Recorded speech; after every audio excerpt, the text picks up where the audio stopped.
सभी का स्वागत है। मैं हूं आपके साथ साक्षी वर्मा। चलिए शुरुआत करते हैं दिन भर की बड़ी खबरों से। आपातकाल के 43 साल पूरे होने पर बीजेपी ने देश भर में काला दिवस मनाया। इस मौके पर प्रधानमंत्री मोदी ने मुंबई में पार्टी कार्यकर्ताओं को संबोधित किया। अपने भाषण में पीएम मोदी ने मौजूदा सरकार पर विपक्ष के आरोपों का जवाब देते हुए आपातकाल की याद दिलाई और कई बिंदुओं पर सिलसिलेवार तरीके से विपक्षी दलों के आरोपों का जवाब दिया। मोदी सरकार की तरफ से आम आदमी के लिए एक और खुशखबरी आई है। अब आप घर बैठे ही पासपोर्ट बनाने के लिए अप्लाई कर सकेंगे। पासपोर्ट बनने के बाद ये सीधे आपके घर पर आएगा। खुद विदेश मंत्री सुषमा स्वराज ने मंगलवार को इसकी जानकारी दी है। विदेश मंत्री सुषमा स्वराज ने इसकी जानकारी देते हुए बताया कि इसके लिए आपको मोबाइल पर पासपोर्ट सेवा ऐप डाउनलोड करना होगा। डाउनलोड करने के बाद आप इसके जरिए पासपोर्ट बनाने के लिए अप्लाई कर सकते हैं। देश के किसी भी भाग से पासपोर्ट बनाने के लिए अप्लाई किया जा सकता है। इमरजेंसी की 43वीं बरसी पर प्रधानमंत्री नरेंद्र मोदी ने गांधी परिवार पर भी जमकर हमला बोला। पीएम मोदी ने कहा कि सत्ता के सुख के लिए कांग्रेस ने मुसलमानों से राष्ट्रीय स्वयंसेवक संघ और जनसंघ का डर बैठाया है। उन्होंने कहा कि कांग्रेस आज लोगों में डर फैला रही है कि मोदी संविधान को खत्म कर देगा। पीएम मोदी ने अपने लंबे भाषण को लोकतंत्र अमर रहे के नारे के साथ खत्म किया।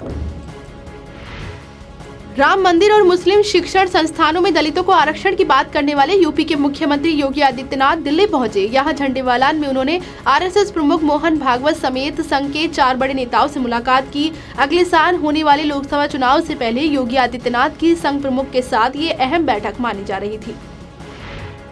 शैलजा द्विवेदी की हत्या मामले में लगातार चौंकाने वाले खुलासे हो रहे हैं। नए खुलासे में ये बात सामने आई है कि फेसबुक पर निखिल हांडा एंजल प्रिया यानी लड़कियों के नाम से आईडी चला रहा था। निखिल हांडा ने खुद ये बात स्वीकार की है। साथ ही निखिल हांडा ने ये भी कहा है कि ये फेक प्रोफाइल उसकी इंडियन आर्मी के काम का एक पार्ट है।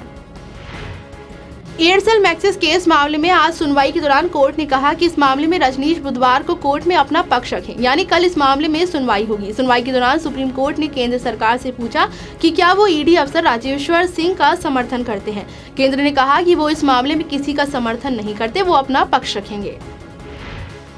लखनऊ में हिंदू मुस्लिम कपल के पासपोर्ट विवाद में जांच टीम ने अहम खुलासा किया है। मोहम्मद अनस सिद्दीकी की पत्नी तन्वी सेठ के लखनऊ आवास पर पहुंची एलआईयू टीम का कहना है कि तन्वी के पासपोर्ट के लिए लखनऊ के जिस पते के दस्तावेज दिए हैं वहां पर वो पिछले 1 साल से कभी लंबे समय तक नहीं रही। भारत के योग को दुनिया भर में मशहूर करने वाले बाबा रामदेव जल्द ही विश्व प्रसिद्ध मैडम तुसाद म्यूजियम में विराजने वाले हैं। लंदन के मैडम तुसाद म्यूजियम में बाबा रामदेव का मोम का पुतला लगने वाला है। ऐसा पहली बार होगा कि किसी योगी के पुतले को म्यूजियम में जगह मिलेगी।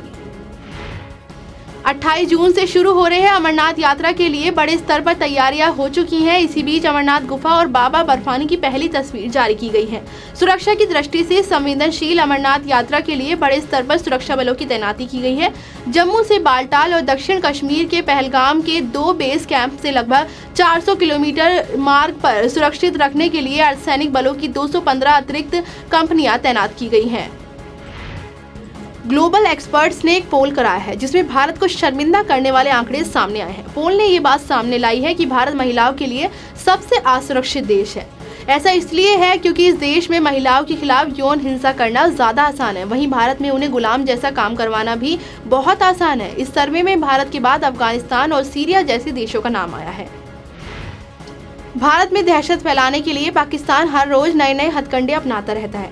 अब पाकिस्तान भारत के खिलाफ छोटे छोटे बच्चों को अपना शिकार बना रहे हैं। जम्मू कश्मीर के पुंछ में पहुंचे पाकिस्तानी बच्चे का दावा है कि पाकिस्तान ने उसे घुसपैठ करने के लिए भेजा है। वो बच्चा कल सीमा पार से पाया गया है। बैंकों का कर्ज लेकर देश छोड़कर भागने वाले विजय माल्या ने पीएम मोदी और वित्त मंत्री अरुण जेटली को 15 अप्रैल 2016 को लिखा पत्र जारी किया है। भगोड़े माल्या ने कहा है कि इस चिट्ठी को जारी करने के पीछे उसका मकसद चीजें सही परिक्षेपित हो जाएं। इस चिट्ठी को लेकर जारी करते हुए विजय माल्या ने यह भी लिखा है कि वो बैंकों का कर्ज चुकाने के लिए हर संभव कोशिश कर रहे हैं, लेकिन उनको बैंक डिफॉल्ट का पोस्टर बॉय बनाकर जनता के गुस्से का शिकार बना दिया है। दिनेश भारद्वाज की खबर के अनुसार भारत की अग्रणी रेस्टोरेंट चैन बारबेक्यू नेशन द्वारा हरियाणा की औद्योगिक राजधानी फरीदाबाद में अपना नया आउटलेट एरोस मॉल में खोला गया। ये मॉल शॉपिंग, खानपान और मनोरंजन के लिए काफी प्रसिद्ध है।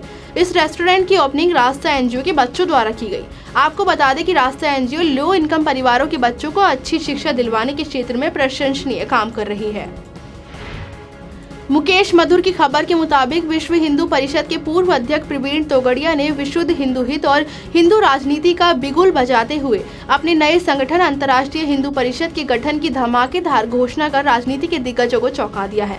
सीरी फोर्ट ऑडिटोरियम में आयोजित भव्य कार्यक्रम में डॉक्टर तोगड़िया ने चार्टर ऑफ हिंदू डिमांड भी प्रस्तुत किया। वर्तमान राजनीति में उपेक्षा झेल रहे तोगड़िया आने वाले समय में विहिप और भाजपा के लिए अवश्य ही मुश्किलें पैदा करेंगे। बॉलीवुड स्टार अर्जुन कपूर आज 33 साल के हो गए हैं। ऐसे में उन्होंने यह सेलिब्रेशन सबसे पहले अपनी तीनों बहनों और पापा बोनी कपूर के साथ किया। दरअसल अर्जुन कपूर को सरप्राइज देने के लिए जानवी कपूर छोटी बहन खुशी कपूर और पापा के साथ रात में ही अर्जुन कपूर के घर चली गई थी। ये पहली बार है जब अर्जुन कपूर ने तीनों बहनों के साथ अपना जन्मदिन मनाया।